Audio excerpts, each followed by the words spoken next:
मंत्रालय द्वारा जनहित में जारी।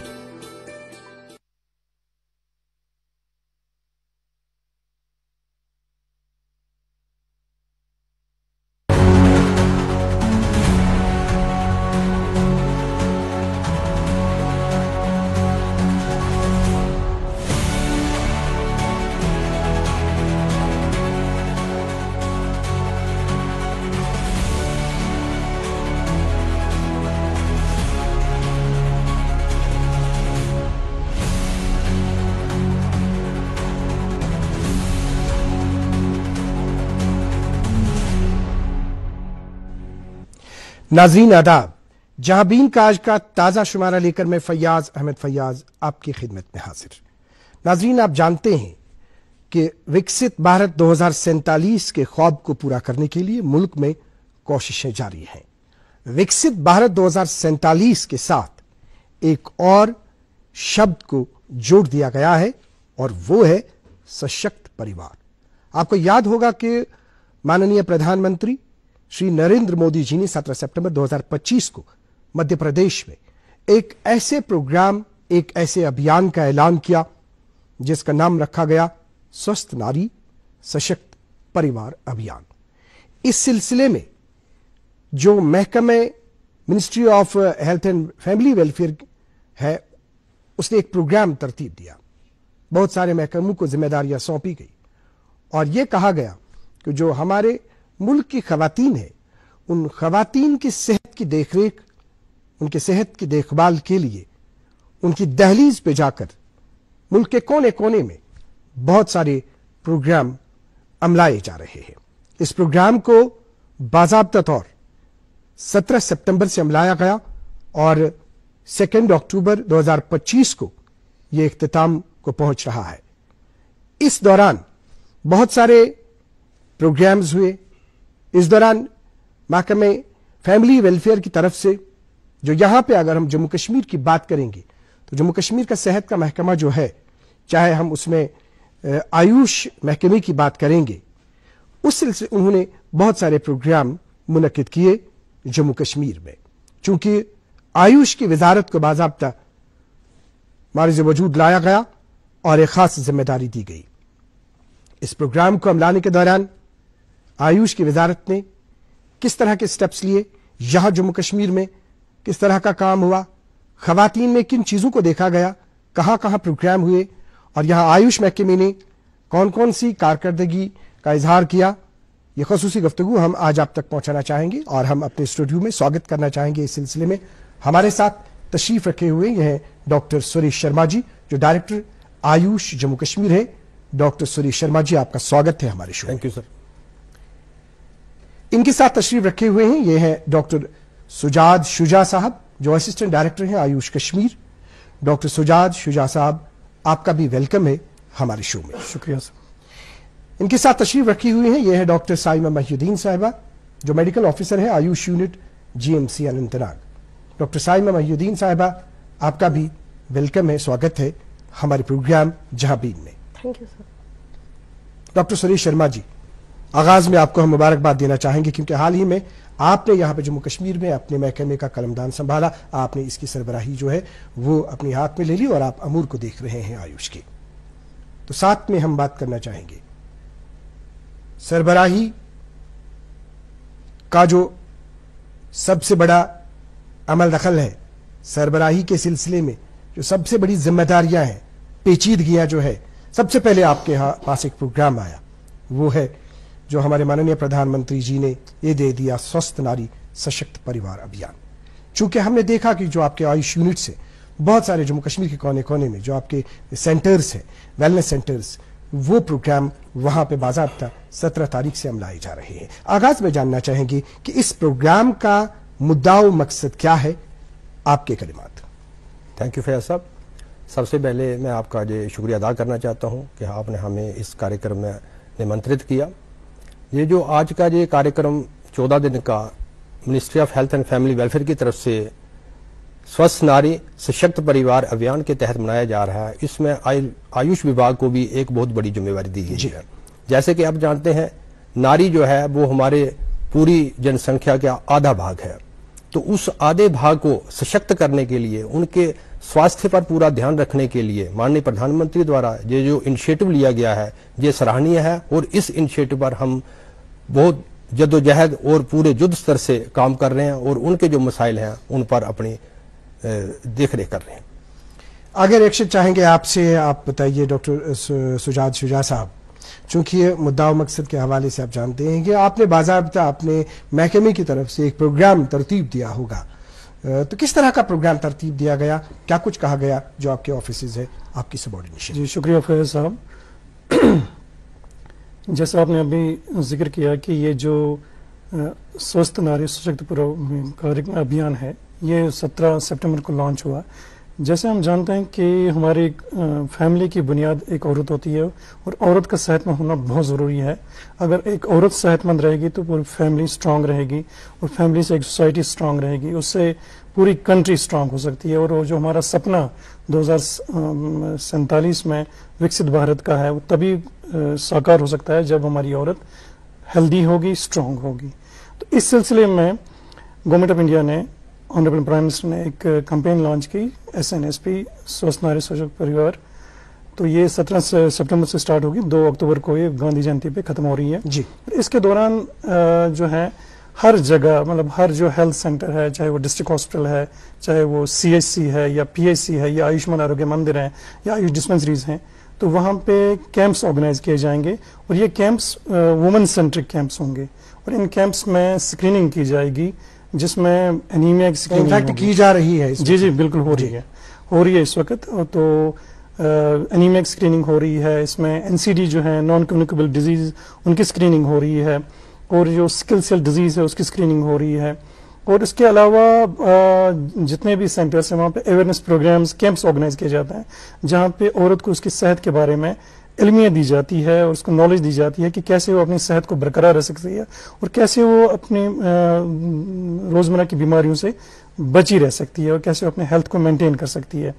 क्योंकि एक औरत जब सेहतमंद होगी तो सेहतमंद बच्चा भी पैदा होगा और सेहतमंद समाज ही उसी से। बिल्कुल सही आपने बता दिया। नाज़रीन मोहतरम, ये जो बात अभी कही गई कि जो औरत है उसकी सेहत की तरफ ध्यान देना है, उसकी सेहत की तरफ, उसकी सेहत का ख्याल रखना है, क्योंकि एक सेहतमंद ख़ानदान का ख्वाब अगर हम देखना चाहेंगे तो हमें औरत की सेहत की तरफ खास ध्यान देने की ज़रूरत है, तवज्जो देने की ज़रूरत है। चूँकि इस प्रोग्राम की वसात से बारहा हमने कहा कि जो हमारी ख़वातीन है, हमें ख़वातीन की तरफ ध्यान देने की ज़रूरत है। हम घर का सारा बोझ जो है वो अपनी औरतों पर डालते हैं। देखिए, कभी आप अंदाज़ा लगाइए, अगर आपके घर में, मेरे घर में कभी औरत बीमार हो जाती है तो जो बाकी अफराद खाना होते हैं, चाहे उनका खाना पीना बाकी चीजें जो भी है, तो एक किस्म की ना वो किस तरह का माहौल वो वहां पे मतलब मौजूद वहां पे सामने आ जाता है और हर कोई, किसी को लगता है कि नहीं कमियां हैं। लेकिन हमें क्या चाहिए, किस तरह से हमें चाहिए कि इस खातून की सेहत का हम ख्याल रखेंगे, इसकी इज्जत हम इनफैक्ट करेंगे, इसको बाज़ाब्ता हम वो सामान देंगे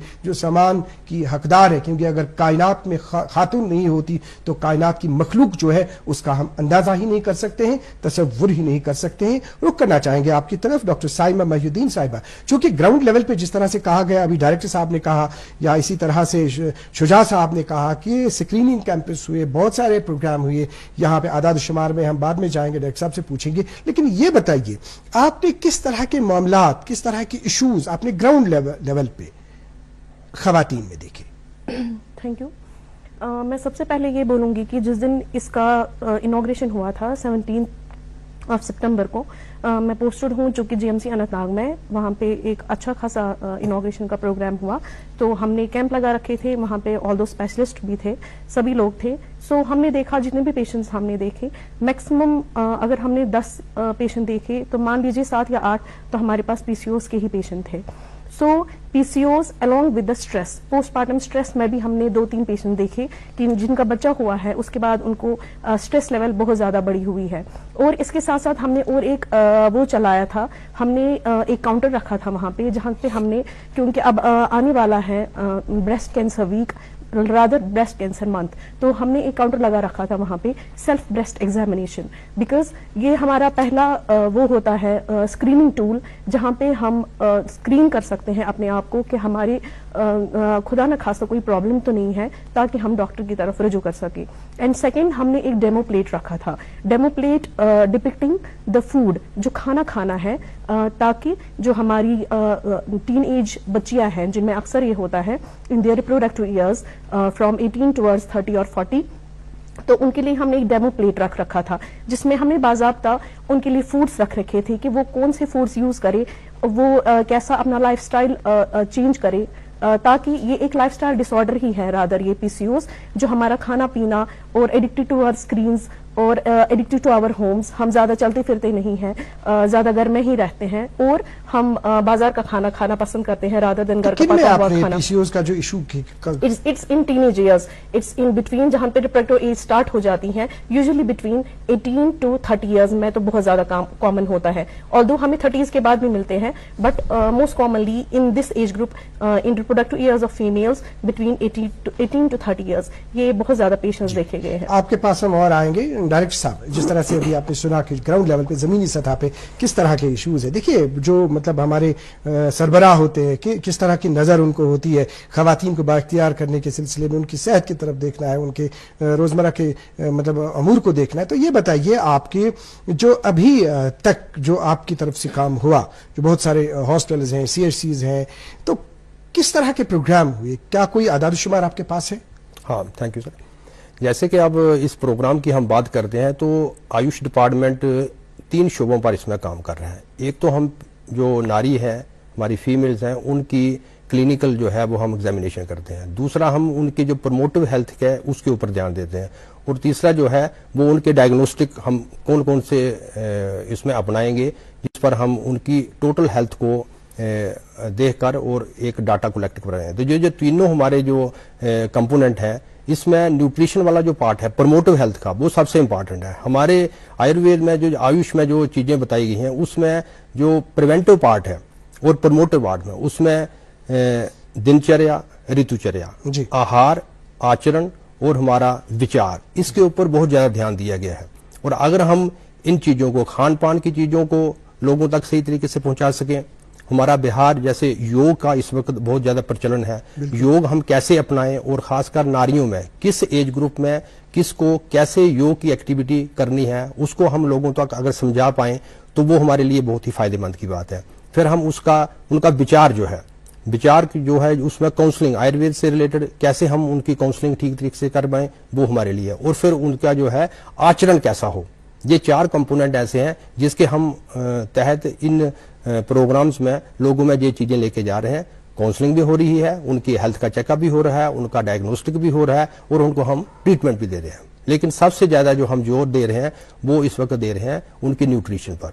हम खान पान को ठीक रखें, तो इसके तहत ही हमने पूरे जम्मू कश्मीर में हमारे जितने भी ये 20 जिले हैं, तो 20 जिलों में हमारे डिस्ट्रिक्ट आयुष ऑफिसरों के तहत ये प्रोग्राम हर आयुष्मान आरोग्य मंदिर में इम्प्लीमेंट किया जा रहा है। उनके तहत अवेयरनेस कैंप्स लग रहे हैं, क्लिनिकल कैंप्स लग रहे हैं और उनकी जो है डायग्नोस्टिक कैंप है। क्योंकि मिनिस्ट्री ऑफ आयुष की तरफ से जो इस वक्त हमारे आयुष की तरफ बहुत ज्यादा ध्यान दिया जा रहा है, तो हमारे इस सिस्टम में क्लिनिकल वाले पार्ट के साथ साथ डायग्नोस्टिक को ऐड करने से हमारा एक तो पेशेंट का फुटफॉल बहुत बड़ा है और लोगों में इसकी जो मकबूलियत और एक्सेप्टेबिलिटी है वो भी ज्यादा बढ़ गया। अगर हम नंबर्स की बात करते हैं तो मेरे पास जो आज तक डाटा उपलब्ध हुआ है उसके तहत हमने टोटल 1205 कैंप अभी तक लगाए हैं, जिसमें 28,700 फीमेल्स का हमने जो है वो रजिस्ट्रेशन किया है, जिनमें से 7,000 के आसपास की नाड़ी परीक्षा हुई है, 8,000 के आसपास के हमने डायग्नोस्टिक टेस्ट किए हैं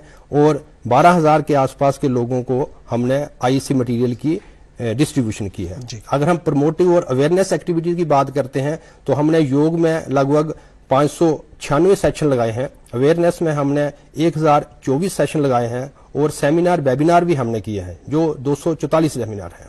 अगर हम प्रिवेंटिव और उनकी एक्टिविटी से रिलेटेड बात करें कि फीमेल में कौन कौन से इश्यूज ज्यादा प्रेवलेंट हैं, तो उसमें हम उनके menstrual disorder, PCOD, musculoskeletal disorder, obesity, UTI, stress disorder के तहत इन कंपोनेंट पर काम कर रहे हैं।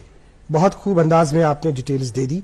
डॉक्टर शुजा साहब, चूंकि अभी हमने बात की स्क्रीनिंग की, स्क्रीनिंग इज़ वेरी मस्ट। अगर हम बात करना चाहेंगे मुख्तलिफ उन बीमारियों की, चाहे हम सीए की बात करेंगे, कैंसर की बात करेंगे, सरतान की बात करेंगे, या इसके बगैर जो बाकी बीमारियां हैं अगर हम उनकी बात करें, तशखीस जो है, स्क्रीनिंग जो है वो बहुत इंपॉर्टेंट है। और इस तरह के कैंप्स अगर मुनक्किद होते हैं तो वहाँ पे अगर मतलब इन चीज़ों का वहाँ पे जांच पड़ताल होती है तो बहुत खूब है। ये बताइए कि अभी जो आपके प्रोग्राम्स, अभी जो आपके कैंप्स वगैरह हुए, तो स्क्रीनिंग में आपको क्या लगा, किस तरह के अमूर आपने देखे, क्या किस तरह के रिपोर्ट्स आपको ग्राउंड लेवल पे मिले मुख्तलिफ बीमारियों के हवाले से? इसमें अभी तक जो हमारे पास रिपोर्ट्स आई, जो कैंप्स डिफरेंट हमारे तकरीबन 573 इंस्टीट्यूशंस हैं पूरे जम्मू एंड कश्मीर में, वहाँ पे जो स्क्रीनिंग हुई है ज़्यादातर अभी तक हमारे पास जो रिपोर्ट्स आई हैं वो एनीमिया, जो आयरन डेफिशिएंसी एनीमिया होता है औरतों में। और कहीं कहीं पे ऐसा भी हुआ है कि कहीं पे हमें प्री डायबिटिक केसेस मिले हैं या हाइपरटेंसिव केसेस मिले हैं। और उसके अलावा इसमें स्क्रीनिंग ऑरल कैंसर्स की, ब्रेस्ट कैंसर्स की और सर्विकल कैंसर्स की भी हमने कराई हो।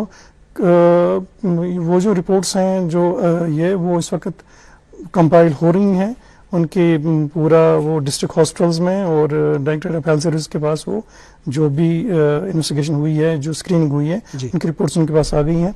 लेकिन हमने जो देखा, ज़्यादातर मैक्सिमम हमने देखा कि एनीमिया, जो आयरन डेफिशिएंसी एनीमिया, वो हमारी औरतों में ज़्यादा है और खासकर एडोलसेंस और रिप्रोडक्टिव एज की जो औरतें हैं उनमें ज़्यादा होता है। नाज़रीन मोहतरम, एक बात अभी तक हमारे सामने आ गई, एक ये कि जो कहा गया ग़िज़ा के हवाले से एनीमिया, हमने बारहा कहा है कि इस औरत को बहुत सारे मरहलों से गुजरना पड़ता है।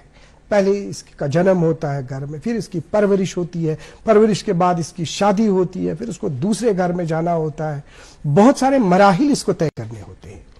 लेकिन वाकई तौर एक माँ बाप की जिम्मेदारी है कि जो इसकी एज है 18 साल तक, जो ग़िज़ा है, क्योंकि गवर्नमेंट की तरफ से बाज़ाब्ता प्रोग्राम दिया गया, अगर हम पोषण अभियान की बात करेंगे, अगर हम मुकव्वी ग़िज़ा की बात करेंगे, क्योंकि एनीमिया प्रॉब्लम क्या है, खून की कमी होती है। बाद में जब प्रेग्नेंट हो जाती है ये बच्ची, तो फिर उसके बाद आप देख लीजिए, हामिला हो जाती है, उसके बाद देख लीजिए कौन कौन से मसाइल से दो चार होना पड़ता है। लेकिन अगर पहले ही इसके ग़िज़ा की तरफ ध्यान दिया जाए और उसकी हालत को देखा जाए, बाज़ाब्ता प्रॉपर उसको ग़िज़ाएं फराहम की जाए, जिस तरह से महकमों की तरफ से कहा गया है, जो मुतल्लिका महकमे हैं, सरकार की तरफ से जिस तरह से इस सिलसिले में अभियान चलाया जा रहा है। लेकिन हम शायद कहीं पे गफलत शुआरी से काम लेते हैं, हम इन चीज़ों की तरफ, अपनी बच्चियों की तरफ ध्यान नहीं देते हैं। अब जिसमें हम देखते हैं कि हमारा बच्चा खुश होता है, हम वही देते हैं, जैसे जंक फूड्स है, जो चाहे बाकी चीज़ें हैं। तो साथ ही दूसरा मामला जो है वो है पीसीओडी का, जो अभी पीसीओएस के हवाले से जो बात की। तो यही दो सवालात लेके मैं जाना चाहूँगा डॉक्टर साइमा महिउद्दीन साहिबा, जिस तरह से ये बात हमने की, चूँकि सबसे पहले पीसीओडी पे हम बात करना चाहेंगे।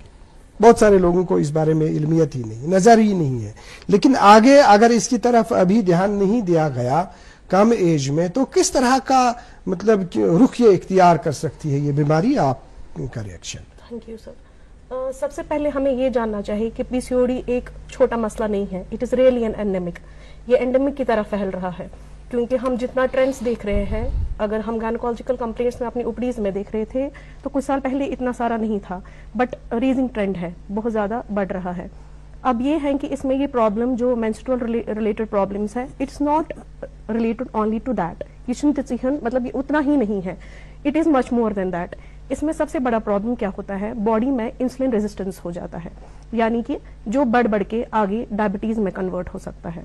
नॉट ओनली दिस, इसकी वजह से पेशेंट को अगर डायग्नोज्ड रहा, अनट्रीटेड रहा, तो पेशेंट ना सिर्फ डायबिटीज से आने वाले वक्त में उसको हाइपरटेंशन, कार्डियोवैस्कुलर डिजीजेस, इतनी खतरनाक बीमारियां हो सकती हैं, मतलब हम उनका तस्वुर भी नहीं कर सकते। एज सच पेशेंट में अवेयरनेस बहुत कम है, वो समझते हैं चलो पीसीओडी हो गया, it's not a big issue, but it is really a big issue, not only related to menstrual disorders, बल्कि उनकी जो जनरल हेल्थ है, जो बाकी उनका कार्डियोवैस्कुलर सिस्टम है, उनका जो एंडोक्राइन सिस्टम है, ये सारी में प्रॉब्लम्स क्रिएट करता है।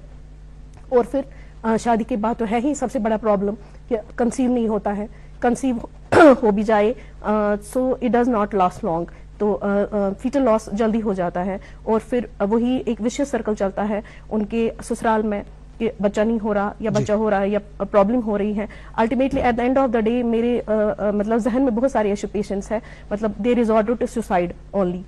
इतना सारा प्रॉब्लम हो गया, एक छोटी सी प्रॉब्लम को जिसको हमने ऐसे ही ले लिया that it's not a big problem, PCOD is not a big problem. इसमें अवेयरनेस की बहुत ज्यादा जरूरत है अमंग द फीमेल फोक, खुसूसन हमारी बच्चियों के बारे में, कि उनको अवेयर किया जाए कि क्या आपको डाइट में करना है, क्या आपको लाइफस्टाइल चेंज करनी है, ताकि आप फर्दर इन चीजों से बच सके। जिस तरह से अभी आपने इंफॉर्मेशन दे दी नाज़रीन, इसी प्रोग्राम की वसातत से यहीं पे हम इस बात का ऐलान करना चाहेंगे, ये बात आप तक पहुंचाना चाहेंगे कि आगे वाले हफ्ते में इसी प्रोग्राम की वसातत से जहां भी इनके जरिए से हम बाज़ाब्ता तौर पीसीओडी का जो इशू है, ये जो मुआम्मा है, जो मामला है, इस सिलसिले में जहां जो भी यहाँ पे माहिरीन है उनको हम यहाँ पे दावत दे देंगे, उनके साथ हम बाज़ाब्ता तफसीलन 1 या 2 प्रोग्राम्स में बात करेंगे और आपको हम अवेयरनेस दे देंगे, जानकारी दे देंगे आया जो हमारी ये बच्चियां हैं हमें किस तरह से इनका ख्याल रखना चाहिए, चाहे ग़िज़ा के हवाले से, चाहे इनके रोज़मर्रा की ज़िंदगी के हवाले से। डॉक्टर सुरेश शर्मा जी जिस तरह से अभी बता दिया इन्होंने, अभी सीए के हवाले से इन्होंने कहा कि ख़वातीन में ज़्यादातर ये देखा जाता है कि ब्रेस्ट कैंसर के हवाले से बहुत सारे मामला अचानक सामने आ जाते हैं। तो अभी आपके जो ये कैंपस हैं, तो इस चीज़ को किस तरह से एड्रेस किया जा रहा है, इसकी स्क्रीनिंग क्या वाकई तौर वहाँ पे होती है, तो क्या होता है? हमारे जो आयुष के कैंप हैं इसमें जो क्लिनिकल उनके सिम्टम्स होते हैं, खासकर ख़वातीन के, उनके बेस पर ही हम उनकी स्क्रीनिंग करते हैं और फिर इनके बाकी जो और दूसरे इसके एडवांस टेस्ट हैं वो फिर एलोपैथी साइड किए जा सकते हैं। तो हमारे लेवल पर जो हमारे आयुष के कैंप हैं उनमें जो उसकी बेसिक क्लिनिकल प्रेजेंटेशन है उनको मद्देनजर रख के हम इसकी सस्पेक्शन करते हैं कि ये चीज़ें जो है ये कैंसर से रिलेटेड हो सकती हैं। तो हमारे जो अपने लेवल पर Ayush health and wellness centre में जो कुछ डायग्नोस्टिक्स हैं उनकी बिना पर तो बाकी बीमारियों का तो हम बड़े पक्के तौर पर उनकी स्क्रीनिंग हो जाती है, पर कैंसर के रिलेटेड जो है वो हमारे क्लिनिकल बेस पर ही हम उनका डायग्नोज करते हैं और फिर उनको हायर सेंटर में रेफर करते हैं। बात करना चाहेंगे हम मेंटल हेल्थ के हवाले से, तो मेंटल हेल्थ की तरफ जो ध्यान देना है, क्योंकि आप जानते हैं कि जितने भी हमारे परिवार है, हम नहीं कहेंगे कि हर कोई परिवार इस झंझट पे फंसा है, लेकिन अक्सर हम तादाद देखते हैं कि महिलाएं जो हैं, ख़वातीन जो है, जहनी शिकार बहुत सारी जगहों पे हो जाती हैं। तो इस जहनी सेहत की तरफ ध्यान देना, और आपका जो ये प्रोग्राम है, जो एक्टिविटीज कैलेंडर आपने दे दिया है, उसमें बाज़ाब्ता आपने लिखा है कि अवेयरनेस की जाएगी मेंटल हेल्थ के हवाले से और काउंसलिंग की जाएगी। कौन से माहिरीन हैं जो इसमें काउंसलिंग फराहम कर रहे हैं? काउंसलिंग वाला जो खासकर ख़वातीन में मेंटल हेल्थ की बात है, ये मैं ख़वातीन की ही बात नहीं करूंगा, सभी को आजकल मेंटल हेल्थ के रिलेटेड काउंसलिंग की बहुत ज़्यादा जरूरत है। पर चूंकि हमारा ये आज का जो कार्यक्रम है इसमें स्वस्थ नारी और सशक्त परिवार, तो हम नारी को फोकस करके ही जो हमारे जितने भी कैंप्स लगते हैं उसमें हमारे जो डॉक्टर्स तैनात होते हैं उनकी काउंसलिंग के ऊपर विशेष ध्यान दिया जाता है। कि हमने उनके खान पान पर और उनके जहनी तवाजुन पर विशेष रूप से हम काउंसलिंग करें और हमारे डॉक्टर बड़ी बखूबी से इन बातों को लेकर उनकी इस काउंसलिंग में अपने काम को सर अंजाम दे रहे हैं। डॉक्टर शुजा साहब, जाती तौर मेरी एक राय है कि जो आपके अभी, क्योंकि अभी 2 तारीख तक 2-3 दिन है, तो हम चाहे 1-2 दिन है, हम चाहेंगे कि अभी कल है, परसों है, हम चाहेंगे कि जो काउंसलिंग पार्ट है, जो एक काउंसलिंग होती है, क्या ये काउंसलिंग सिर्फ ख़वातीन को होती है? हमें लगता है कि जहनी सेहत पे जब हम बात करेंगे तो सबसे ज्यादा काउंसलिंग हमें मर्दों को करनी है, सबसे ज्यादा काउंसलिंग हमें उस फैमिली के उन मेंबर्स को करनी है जो जिन फैमिली मेंबर्स में ये खातून जो है, औरत जो है रहती है। अब अगर हम डायरेक्टली इसको काउंसलिंग करेंगे, इसको क्या काउंसलिंग कर सकते हैं? क्योंकि जिस वजह से ये जहनी प्रॉब्लम में, परेशानी में मुब्तला हो जाती है, वो घर पे बैठे होते हैं, वो अपना सिस्टम जारी रखेंगे। तो इसमें आपका रिएक्शन क्या, आपकी तरफ से इस तरह का आदेश जाएगा कि उनके फैमिली मेंबर्स को भी बुलाइए? मैं थोड़ा सा इसमें ऐड करूंगा एक बात। हमारी औरत जो है वो पूरे घर का ख्याल रखती है, हर चीज का ख्याल रखती है, लेकिन वो शायद अपनी सेहत का ख्याल, उस दूसरों का ख्याल रखने में अपनी सेहत को भूल जाती है। तो मैं आपकी बात से बिल्कुल इत्तेफाक करता हूं कि काउंसलिंग की ज़रूरत मर्दों को है ज़्यादा, औरतों के साथ साथ, ताकि उस घर का माहौल अच्छा रहे और औरत को ये जहनिश किया जाए कि उसको पहले अपनी सेहत की हिफाजत रखनी है। जैसे आपने देखा हो कि जहाज़ में जब वो प्लेन में जब वो ऑक्सीजन लगाने की बात करते हैं तो पहले अपने मास्क इंश्योर कीजिएगा आपका मास्क लगाओ, तब जाके आप दूसरों की सहायता कर सकते हैं। आपकी और हम बढ़ना चाहेंगे डॉक्टर साइमा जी, यही बात लेके हम आपके पास आ जाएंगे। जो ये काउंसलिंग पार्ट है जहनी सेहत के हवाले से, किनको काउंसलिंग करने की जरूरत है, क्या कुछ करना चाहिए? वक्त हमारे पास कम है, इसके बाद हम एक एक रिएक्शन ले लेंगे, प्रोग्राम को वाइंड अप करेंगे। स्ट्रेस इटसेल्फ जो एक फीमेल को होता है, it's not related to her health only.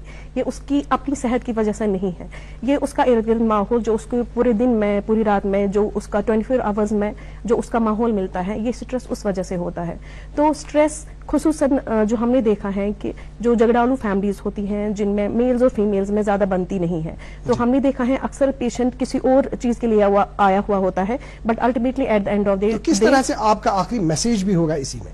जी, मेरा आखिरी मैसेज यही होगा कि प्लीज एंड प्लीज जो आपके घर में फीमेल्स हैं उनकी तरफ ध्यान दीजिए, उनको फॉर ग्रांटेड मत लीजिए कि इनसे ये काम करें, इसको ये सारा कुछ करना है, ये इसकी जिम्मेदारी है, इट्स नॉट माय वर्क। ऐसा नहीं है। एक फैमिली जो है ये एक गाड़ी है जिसमें दोनों पहिए साथ साथ चलेंगे तब जाके गाड़ी चलेगी। जी।